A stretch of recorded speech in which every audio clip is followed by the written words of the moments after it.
राजधानी लखनऊ की सोसाइटी में चलता था गंदा कारोबार। सोसाइटी ने जताई आपत्ति तो आधी रात हुआ कांड। सचिव ने बताया ड्रग्स बिकने से लेकर सेक्स रैकेट चलने का सच। रेंट परचेज का काम भी करते हैं और इसी की आड़ में अवैध कारोबार यहाँ पे होता है, चाहे वो सेक्स रैकेट से रिलेटेड हो। वो सारी चीजें इन लोगों के संरक्षण में चल रही हैं। वो रात में 1-1:30 बजे करीब, चूंकि रात में यहाँ पे दारू चलता है, और बुलाइए मैं अध्यक्ष और सचिव को गोली मार दूंगा। विस्तार के जितने भी दलाल हैं लोग लगे रहे। ये तस्वीरें राजधानी लखनऊ के सुलभ आवास सेक्टर 6 की है। 9 जुलाई की तारीख करीब रात 1 बजे सोसाइटी की गेट पर शराब के नशे में कुछ दबंगों ने बवाल काटा और सोसाइटी के सचिव महेश मिश्रा को जान से मारने की धमकी दी। हालांकि दबंगों का बवाल देख गेट पर लगे गार्ड्स ने पुलिस को फोन किया और पुलिस ने पहुंच मामला शांत कराया। लेकिन असल में सुलभ सोसाइटी में बवाल करने वाले कौन लोग हैं, बवाल के पीछे की कहानी क्या है, निशाना कौन बना रहा है और निशाने पर कौन है, इसकी पूरी कहानी Gomti view resident welfare society के सचिव ने सुनाई। सचिव महेश मिश्रा का कहना है कि कुछ लोगों ने सुलभ सोसाइटी में रहने वालों का जीना दुर्लभ कर रखा है। रेजिडेंशियल सोसाइटी में कमर्शियल ऑफिस चलाने वाले सोसाइटी में बिना जांचे परखे लोगों को फ्लैट किराए पर दिलाते हैं, जिसके बाद आए दिन रात को बवाल करता है तो कोई शराब पार्टी करके सड़कों पर तांडव करता है। पिछले दिनों में कई फ्लैट से ड्रग्स बिकने और सेक्स रैकेट भी चलने की सूचना मिल चुकी है। ऐसे में जब सोसाइटी ने किराए पर फ्लैट दिलाने वालों पर शिकंजा कसा तो उन लोगों ने सोसाइटी के लोगों को, खासकर सचिव महेश मिश्रा से दुश्मनी निकालने के लिए साजिश रची और ये कांड कराया। और मैं सचिव हूँ Gomti view resident welfare society का, और अभी मैं 2 दिन के लिए बाहर था और परसों रात में यहाँ पे अप्रिय घटना हुई है। यहाँ पे कुछ प्रॉपर्टी डीलर्स हैं जिनको हम लोगों ने ऑलरेडी सूचित किया है, और उसके बाद भी ये लोग अपनी हरकतों से नहीं बाज आ रहे हैं। इनको नोटिस दी गई, एलडीए को भी इतला किया गया। क्या है कि ये लोग रेंट परचेज का काम भी करते हैं और इसी की आड़ में अवैध कारोबार यहाँ पे होता है। ये लोग किसी को भी किराए पे दे देते हैं, यहाँ तक कि पीछे कॉलोनी में बहुत सारी अनैतिक गतिविधियाँ, वो चाहे ड्रग्स से रिलेटेड हो, चाहे वो सेक्स रैकेट से रिलेटेड हो, वो सारी चीज़ें इन लोगों के संरक्षण में चल रही हैं।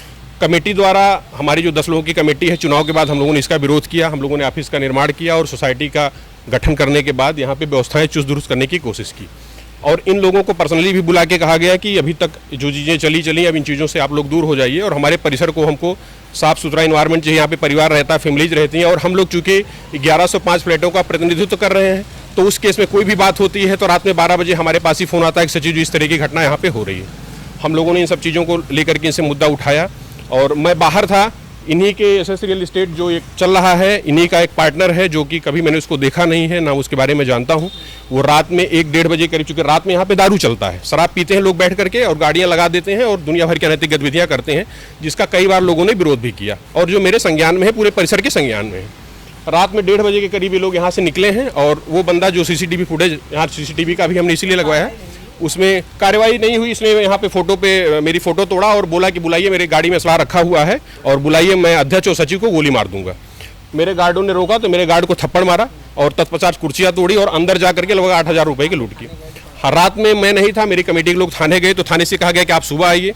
सुबह तहरीर बना करके, एप्लीकेशन बना करके दिया गया, और उस एप्लीकेशन पे भी दुलमुल रवैया चलता रहा, और ये लोग अपनी पैरोकारी में जितने विस्तार के जितने भी दलाल हैं लोग लगे रहे, और कोई संतोषजनक कार्रवाई नहीं हो पाई। लास्ट में फिर दोबारा जो है थाना जज ने बुलाया और बोला कि मैं इनका 151 में चालान कर रहा हूँ।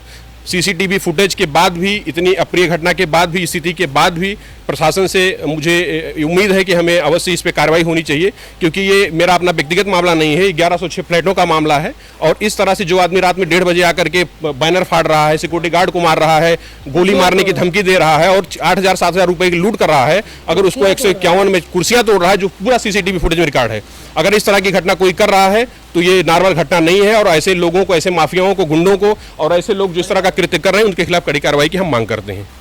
सोसाइटी सचिव महेश मिश्रा के अनुसार दबंगों ने गार्ड्स को मारा पीटा और अध्यक्ष सचिव को गोली मारने की धमकी दी। ऐसे में गोमती नगर विस्तार थाने की पुलिस ने मामूली सी धारा में चालान कर आरोपियों को छोड़ दिया, जिससे सोसाइटी के मेंबर संतुष्ट नहीं हैं। पुलिस को इस मामले पर सख्त और कड़ा एक्शन लेना चाहिए। साथ ही एलडीए को ऐसे मामलों को संज्ञान लेकर कार्रवाई करनी चाहिए, क्योंकि रेजिडेंशियल सोसाइटी में कमर्शियल एक्टिविटी अवैध है। फिलहाल रेजिडेंशियल सोसाइटी में बोर्ड लगे ऑफिस की तस्वीरें और पुलिस के सामने डंडा लिए नशे में धुत दबंग की तस्वीरें ये साफ करती हैं कि ना तो एलडीओ को अपने नियमों की परवाह है और ना ही पुलिस को योगी जी के निर्देशों की। Bureau report, NDTV Bharat. Subscribe कीजिए आपका अपना चैनल एनडीटीवी भारत।